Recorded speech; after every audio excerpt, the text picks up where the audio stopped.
तश्त पानी से भरते और घोड़े के सामने रखते। जब वो 3-4 बार मुंह बुलंद कर लेता तब दूसरे के सामने ले जाते। इसी तरह सब सवारों और सवारियों को सैराब किया। अली बिन तान महारबी जो कि हुर का सिपाही था बयान करता है कि मैं शिद्दत प्यास से बिल्कुल निढाल था और सबके आखिर में पहुंचा।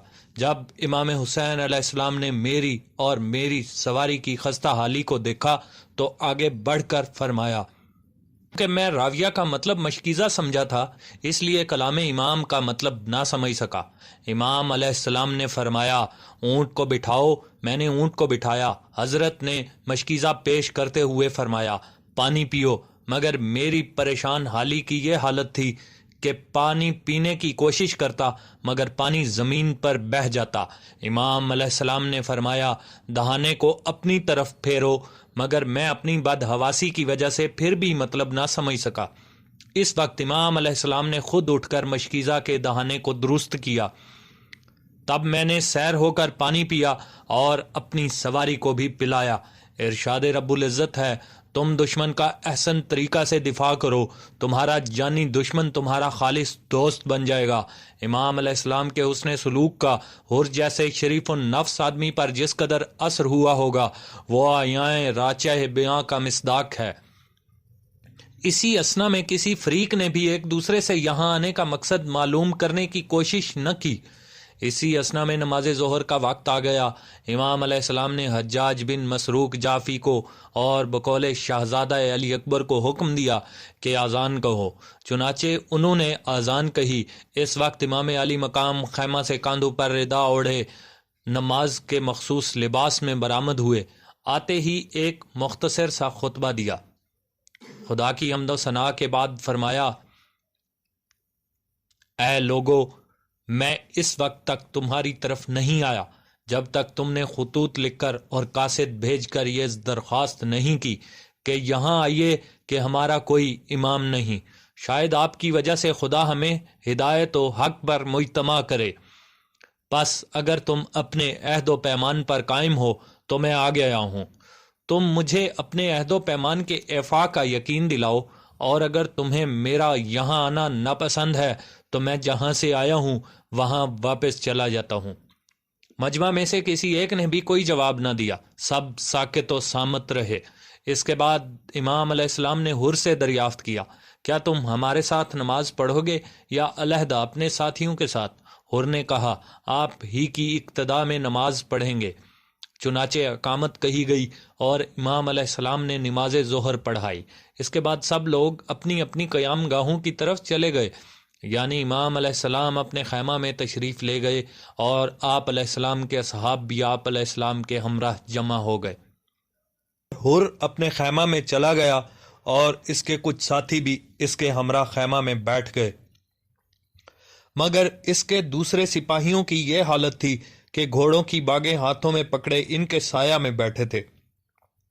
जब नमाज असर की फजीलत का वक्त हुआ तो इमाम हुसैन अलैहिस्सलाम ने अपने हमराहियों को रख्ते सफ़र बांधने का हुक्म दिया और ख़ुद बाहर तशरीफ़ लाकर नमाज असर का ऐलान फरमाया।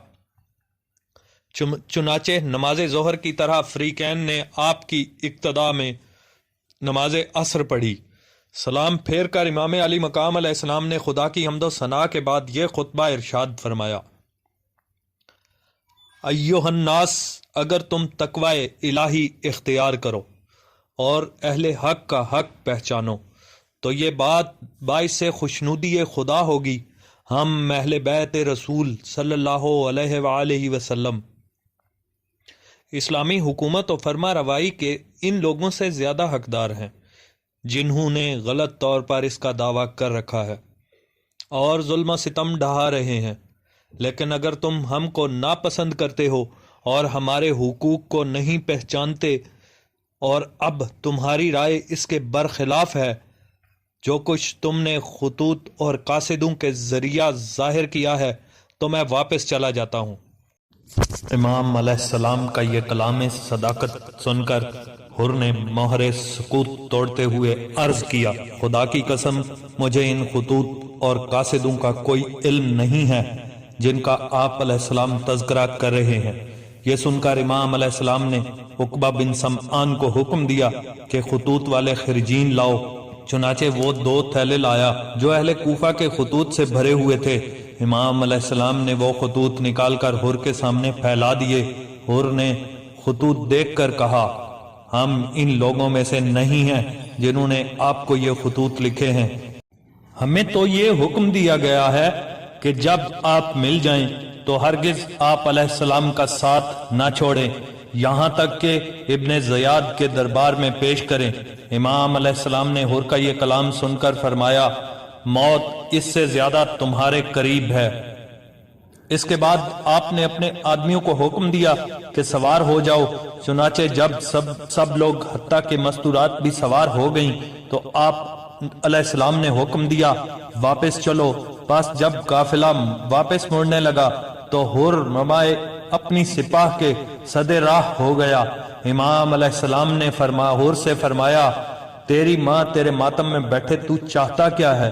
حور کے دل میں آل رسول صلی اللہ علیہ وآلہ وسلم کا کس قدر احترام تھا، اس کا اندازہ اس کے جواب سے بآسانی لگایا جا سکتا ہے جو اس نے امام عالی مقام کو دیا۔ حاصل مطلب یہ ہے کہ اگر آپ کے علاوہ اور کوئی بھی شخص یہ کلمہ مجھے کہتا تو میں بھی ضرور اسے ویسا ہی جواب دیتا، مگر آپ علیہ السلام کی والدہ ماجدہ کا بجز و خیر و خوبی کے تذکرہ نہیں کیا جا سکتا۔ امام علیہ السلام نے فرمایا، آخر تو چاہتا کیا ہے؟ حر نے جواب دیا، میں چاہتا ہوں کہ آپ کو امیر عبید اللہ بن زیاد کے پاس لے جاؤں۔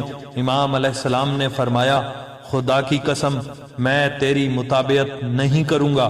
حر نے کہا، باخدا میں بھی آپ کو ہرگز نہیں چھوڑوں گا۔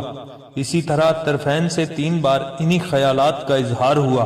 اس کے بعد حر نے کہا، مجھے آپ علیہ السلام سے لڑنے کا حکم نہیں دیا گیا، بلکہ مجھے تو صرف یہ حکم دیا گیا ہے کہ جب آپ مل جائیں تو آپ علیہ السلام اس سے اس وقت تک جدا نہ ہوں جب تک آپ کو کوفہ نہ پہنچا دوں۔